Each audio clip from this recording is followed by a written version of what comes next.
Welcome to simply சுகீஸ் YouTube channel. இன்றைக்கி எல்லாருக்கும் பிடிச்ச பிரியாணி தான் பார்க்க போகிறோம். பிரியாணி வந்து நம்மளோட எமோஷனாக மாறிப்போச்சு. எல்லா சண்டேயும் பிரியாணி இல்லைனா நமக்கு இறங்க மாட்டேங்குது. அதுக்கு நம்மளே செஞ்சிடலான்ட்டு ஒரு டவரா வச்சுட்டு நெய் எண்ணெய் எல்லாத்தையும் போட்டேன். டவரா சூடாகிடுச்சா அதுக்கான ஆஃப் பண்ணிட்டேன்.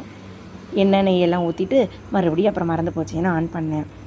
இப்போது பட்டை, சோம்பு, லவங்கம் இது எல்லாத்தையுமே நான் வந்து அரைச்சிட்டு அதை வந்து பவுடராக பண்ணி போட்டிருக்கேன்.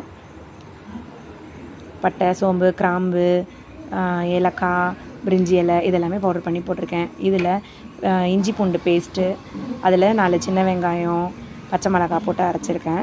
கொத்தமல்லியும் போட்டு புதினாவும் போட்டு அரைச்சிருக்கேன். அந்த பேஸ்ட்டை போட்டு வதக்கிக்கலாம். எண்ணெய் தனியாக பிரிஞ்சு வரட்டும், வர வரைக்கும் வதக்கிக்கலாம். இப்போது அடுத்த இன்க்ரீடியண்ட்டான வெங்காயத்தை பொடி பொடியாக வெட்டி சேர்த்துருக்கேன்.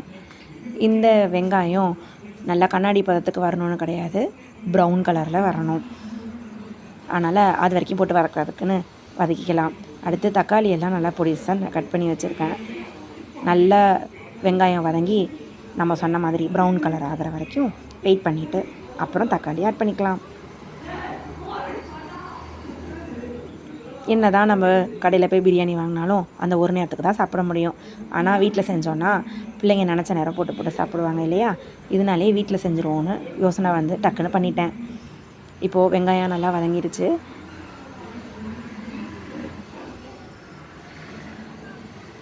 பாருங்கள், வெங்காயத்துலேருந்து எண்ணெயெல்லாம் பிரிஞ்சு வர ஆரம்பிச்சிருச்சு.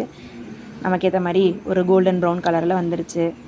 அடுத்து பொடி பொடியாக கட் பண்ணி வச்சுருக்கிற வெங்காயத்தை சேர்த்துக்கலாம். தக்காளியே சேர்த்துக்கலாம். தக்காளி நல்லா பழமாக எடுத்து வச்சுருந்தேன். அதெல்லாம் சேர்த்துட்டு கிண்டி விட்டுக்கலாம். இப்போ இந்த தக்காளியெல்லாம் ஸ்மாஷ் ஆகி அந்த தோலெல்லாம் பிரிஞ்சு வரட்டும். அதுக்கு கொஞ்சம் கல்லுப்பு போட்டுக்கலாம். கல்லுப்பு போட்டோம்னா கொஞ்சம் சீக்கிரமே தக்காளியெல்லாம் வதங்கி அப்படியே கொஞ்சம் கிரேவி மாதிரி கிடச்சிரும். இப்போது வெட்டி வச்சுருக்க அந்த தக்காளி எல்லாமே அப்படி ஸ்மாஷ் ஆகட்டும்னு அது மேலே போட்டு குத்துன்னு குத்திக்கலாம். அடி பிடிக்குது, ஹீட்டு ஓவராக இருக்குது. கொஞ்சம் அடுப்பை சிம் பண்ணிக்கிட்டு நல்லா வதக்கி விட்ருங்க. பிரியாணி செய்யணும்னு நினச்ச உடனே சட்டு புட்டுன்னு செஞ்சிடணும். யோசனை பண்ணிக்கிட்டே இருந்துட்டு இருந்தோன்னா நம்ம ஆர்டர் பண்ணி வரதுங்காட்டி லேட் ஆகிடும். கடையில் போய் வாங்க போகிறதா நமக்கு லேட் ஆகிடும். அதுவும் சண்டே அதுமாக போய் கடையில் நின்று வாங்குறதுக்கு இந்த வெயிலில் போக முடியறதில்ல. அதனாலே வீட்டிலே செஞ்சிடணும்னு முடிவு பண்ணிட்டேன். இப்போது புதினா இலையெல்லாம் வந்து க்ளீன் பண்ணிவிட்டு இதில் ஆட் பண்ணிக்கிட்டேன். அதையும் போட்டு வதக்கிப்போம். கொத்தமல்லி தலை இருந்தாலும் அதையும் வாஷ் பண்ணிவிட்டு நம்ம இதில் கட் பண்ணி சேர்த்துக்கலாம். இதெல்லாம் சேர்ந்து திருப்பி ஒரு கிரேவி மாதிரி நமக்கு கிடைக்கணும். அது வரைக்கும் போட்டு நல்லா வதக்கிப்போமா. போட்டு மூடி வச்சிடலாம். கொஞ்சம் நேரம் அப்படியே அது வெந்துடட்டும். இங்கே பாருங்கள், எண்ணெய் பிரிஞ்சு வந்துடுச்சு. இப்போ தக்காளி, வெங்காயம், நம்ம ஆட் பண்ண இஞ்சி பூண்டு பேஸ்ட்டு, புதினா, கொத்தமல்லி எல்லாமே ஓரளவுக்கு ஒரே மாதிரி சேர்ந்து வதங்கி எண்ணெயை பிரிச்சிருச்சு. இப்போ நம்ம அடுத்த இன்க்ரீடியன்ட் சேர்த்துக்கலாமா? நான் இப்போ ஆட் பண்ணுறது கரம் மசாலா ஆட் பண்ணுறேன். ரொம்ப சிம்பிளான வீட்டில் இருக்கிற ஐட்டம்ஸ் வச்சு தான் பண்ணியிருக்கேன். அடுத்து இப்போ பிரியாணி மசாலா ஆட் பண்ணுறேன். கரம் மசாலா ஆல்ரெடி நம்ம தாளிக்கும் போது போட்டிருக்கோம், ஹோம்மேட் கரம் மசாலா அது. இப்போ இது நம்ம பேக்கெட்டில் இருக்கிற கரம் மசாலா. நான் சக்தி கரம் மசாலா தான் யூஸ் பண்ணியிருக்கேன். அடுத்து சில்லி பவுடர் ஆட் பண்ணியிருக்கேன். காரம் கம்மியாக வேணுங்கிறவங்க அதை குறைச்சிக்கோங்க. மசாலாஸ்லாம் போட்டோன்னே ஹை ஃப்ளேமில் இருந்துச்சுன்னா பிடிக்க ஆரம்பிச்சிரும். கொஞ்சம் அதை மிக்ஸ் பண்ணி விட்டுட்டு அடுத்த இன்க்ரீடியன்ட் ஆட் பண்ணிக்கலாம். இப்போ நம்ம சேர்த்த எல்லா மசாலாவும் ஒரு சேர வந்துடுச்சு.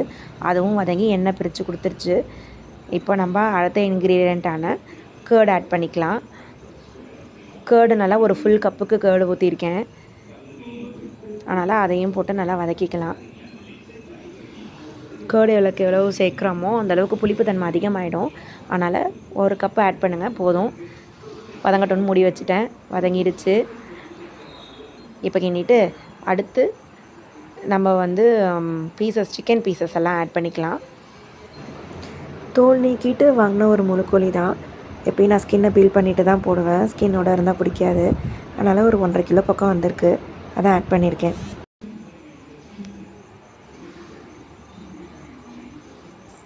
நான் வந்து மட்டன் எடுத்து வேக வச்சுருந்தேன். நம்ம இதில் சூப் ஊற்றுவோம் அப்படின்னு சொல்லிட்டு மட்டன் எடுத்து வச்சுருந்தேன். அதனால் அந்த மட்டன் எலும்பையும் நான் இதிலே ஆட் பண்ணிக்கிட்டேன். தால்ச்சாக்காக ப்ரிப்பேர் பண்ணுறதுக்காக எடுத்து வச்சுருந்தேன் மட்டன் சூப் வேணும்னு. ஆனால் நான் மட்டனையும் இதிலே சேர்த்துக்கிட்டேன்.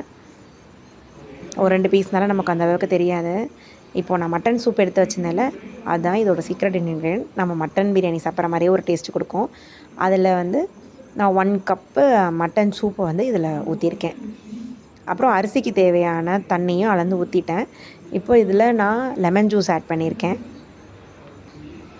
லெமன் ஜூஸ் கொஞ்சம் ஆட் பண்ணோன்னா அந்த புளிப்பு இதாக நல்லாயிருக்கும். இந்த டைமில் வந்து நீங்கள் உப்பு, புளிப்பு, காரம் எல்லாம் கரெக்டாக இருக்கான்னு நம்ம செக் பண்ணிக்கலாம். சிக்கன் ரொம்ப குக் ஆகிற வரைக்கும் வெயிட் பண்ண வேண்டாம். ஏன்னா நம்ம அடுத்து தம் போட போகிறோம். தண்ணி கொதிச்சிருச்சு. நான் ரைஸ் எடுத்து வச்சுருக்கேன். நான் வந்து இன்றைக்கி சீரக சம்பாவில் தான் செய்கிறேன். தண்ணி கொதிச்சு வந்துடுச்சு. நம்ம அரிசியும் ஓரளவுக்கு இதாக இருக்குது. தம் போடுறதுக்கு முன்னாடி இதோட லெவல் எப்படி இருக்குதுன்னு பார்க்கணுன்னு என் தம்பி சொல்லி கொடுத்தான். இந்த மாதிரி கிண்டிகிட்டே இருந்துட்டு நடுவில் கரண்டி வச்சு பார்த்தா ஸ்டிஃபாக நிற்கணுமா, அப்படி சாஞ்சிட்டே இருந்துச்சு. நான் இன்னும் கொஞ்சம் தண்ணி வற்றணும்னு அர்த்தம். தண்ணியெல்லாம் வற்றி ரைஸும் தண்ணியும் சரிசமமானோன்னே ஆட்டோமேட்டிக்காக அந்த கரண்டி நிற்கும்.